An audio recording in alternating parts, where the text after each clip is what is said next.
Hey guys, Mike from Junks Automotive here. Thanks for popping in. Have a little sit down midweek chat. Roadkill. I guess they're done, canceled. There's lots of reasons, and I got to watching David Freiburger's video last night. I'll put the link down there in the description so you can check it out. He explained from his point of view how everything went, how Roadkill started, the whole story. But mainly, I got to thinking, back when they first started, and it was first on YouTube, me and my oldest boy, Cody, he's in his mid-20s now. So this is when he was 12, 13, however the math works out, it's not important. I had a hand-me-down laptop, and I'd put it by my big old TV and plug it in through the HDMI, and I had internet, surprisingly, for a short while at least, that I could afford to pay for it because I couldn't always afford it. And we'd watch car shows on like Netflix and all that, and I believe that's when we found Roadkill, and it was just the funniest thing to watch. You know, me and Cody had a good time watching shows like that. So I got to watching them whenever a new episode would come out on the YouTube, and I'd sit out in my truck during lunchtime at work and eat my lunch and watch Roadkill. And I always thought, man, that'd be fun to do. That'd be something fun, wouldn't it? Go find one of your good buddies and go try to get a car home just for the fun of it, or just because you had to. And that's something I plan on doing someday at some point on this channel. Now, the thing that Roadkill has done for YouTube in general, the car niche they call it, the automotive part of YouTube, that a lot of you guys watch. You watch a lot of them. I watch a lot of them. But they were the first ones I started watching. Just for the entertainment value. They did stuff, and I'm like, yeah, it's, you know, of course some stuff probably shouldn't do, but they did it. They got by with it for the most part. Nobody died. Everybody, you know, had a good time and lots of laughs, right? But what it did for YouTube was start that gearhead kind of show thing, right? And they eventually went on to go to Motor Trend, which a few years down the road, however long, they're canceled now. And that's you can watch David Freiberger's video, and he'll explain it to you. I'm not going to talk about that part here. I just want to talk about how many people that they influenced. If it weren't for Roadkill, we wouldn't have Vice Grip Garage. I guarantee you. Derek saw that and said, hey, I do that once in a while myself. I'll start videoing it, see what happens. It worked out for him, you know, very well.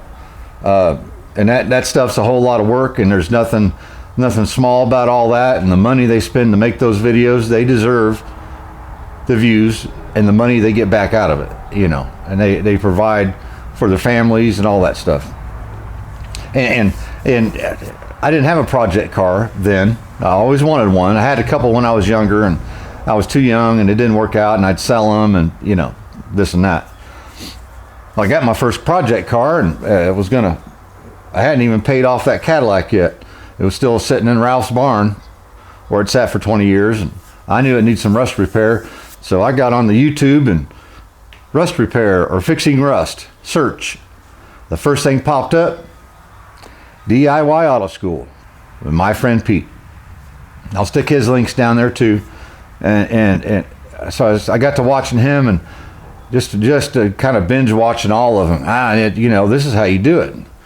A welder, I'm gonna need a welder. And die grinder, I'm gonna need a die grinder. I'm gonna need an air compressor. I'm gonna need this and that, and that's really how I started learning some of my metal working just from watching YouTube. Various other things too, obviously, but so we, you know, got to checking all that out, and I got to commenting and telling them about my project and all that, and lo and behold, I got a phone call from him, you know, just to talk about my project. So really, Pete's a really good guy. There's a lot of people that have different, you know, opinions of him, but he definitely means well. And you talk to him on the phone, he's a super good guy, really. I bought a lot of stuff from him, and you know, basically done business together with never even meeting face to face. You know, and I check out his videos, and I believe he still checks out mine. Maybe not. He might think I've sold out by now. You know, some of the silly stuff I do, I don't blame him really. But I'm just like any other YouTuber. I want to find out what works, what gets people's attention, you know. So if it wasn't for these other YouTubers and watching them and thinking, man, I want to be like that, you know, you wouldn't see this channel. There wouldn't be No Junks Automotive. It wouldn't be, I might have this. You wouldn't see any of it. It'd be stuck in this barn for the next 18 years. Nobody'd see it unless you come over to visit. That MGA, if it weren't for me doing videos and wanting to do videos, I got to where I wanted to do videos more often. I thought, well, that's a good place to start. Have somebody else pay for the parts and all that stuff, and I'll do videos. My first video, I'll put the link down there for that too, was a music video of the old rock band me and the buddies had for a long time, and we had this big show, and the drummer's mom, Keith, we'll call him Reggie, he always went by Reggie, she had a handy cam or recorder or something, record a lot of it, and she sent me all the songs that we played on a CD or a DVD. So, you know, being industrial and stuff like I am, I thought, well, I'm gonna put that on YouTube, it'll go viral. It didn't. It's a cool video though, you have to check it out. I uploaded it on the computer at work. I don't work there anymore, so it's cool. And then uploaded it and made my YouTube channel and put that video on there. That was a long time ago. It was 15 years ago. And I think that was the only video I had on there till I started doing that Cadillac. And I did the whole series on that. And the point for me wanting to do that was just I might have to sell that car. I want everybody to know that might want to buy it. They could look and see exactly what I did to it. That was the only reason. I didn't care about views. I didn't care about thumbnails. I didn't care about editing. And if you watch, you can tell I didn't care. It was just, I was documenting stuff. But I had a good time and met a whole lot of really nice people. Zig from Down Under, I'll put his channel down there. Super nice guy.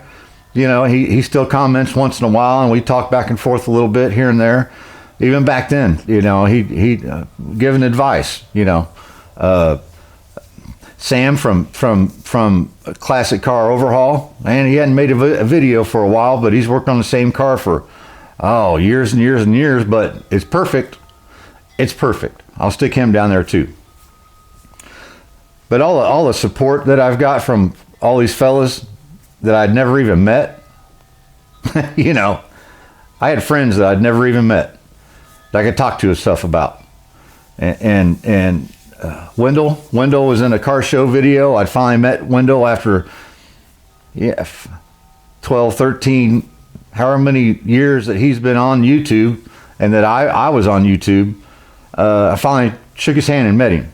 You know, it's kind of weird because I could hear the voice and see his hands and knew it was him, but it just didn't look like him because his face isn't in the videos for the most part. So it was kind of funny, a lot of fun to meet him. And I'll stick his channel down there too. It's called C. Dell Creations, I believe, but I'll stick him down here. So, and I guess what I want to do is sit down and tell you guys that, you know, Roadkill meant a lot to a whole lot of people. It really did. And it meant more to me than I even realized until after it was gone. Because I watched Mike Finnegan's, it was Dave and Mike for the most part in Roadkill. Mike Finnegan had his own YouTube channel, so I got to watching that. And they had their old spin-off shows that were on Motor Trend and stuff, different things, and other guys that would get involved, and I'd find them on YouTube and watch their channels. And just the wealth of knowledge, you know, and the times that they have that are so good. Now, does the really bad stuff get cut out? Maybe. I don't know. I wasn't there, right? And that's part of the problem. It makes things like this seem like it's such a good time, and it's not always. It's rough. Speaking of which, last video I put the windshield in this MGA. Looked nice. Walked out here, there's a crack this long, right in the middle of it. I don't know what happened. So now I gotta look at either buying another glass or go ahead and take the other windshield apart, use that glass, hope that I don't destroy that, put it back in this frame. You know, these project cars, man, they can whoop you. They can whoop you. But how fun would it be just to go to my buddy's junkyard and say, man, I want to buy that car. I want to try to get it running and drive it home. I have my buddy Alvin that I went to high school with. I'd love to do something like that with him. We'd have such a good time like we used to when we was kids, working on stuff, working on cars and all that, getting stuff by, working on stuff on the side of the highway, and you know, almost, you know, always getting in trouble. Should have, but we didn't, luckily, for the most part. You know, to do something like that on this channel, and that, you know, that's the kind of stuff I strive for. And if it wasn't for Roadkill and shows like that, Vice Grip Garage, you wouldn't see me ever trying it. I'd probably not even think of recording it. I just probably wouldn't. But you know, there's a lot of good things that those channels have done for people. Encouraged them to do stuff, to reach out and try to do something to be sort of like their heroes. And you're watching one right here. So anyhow, just a quick word. Hey, thanks for coming back, Junks Automotive. I want to work on this again. That green thing is starting to get on my nerves. Man. Have a good one. See you guys. You know what I'm saying? You know what I'm saying, right? Yeah, you know what I'm saying.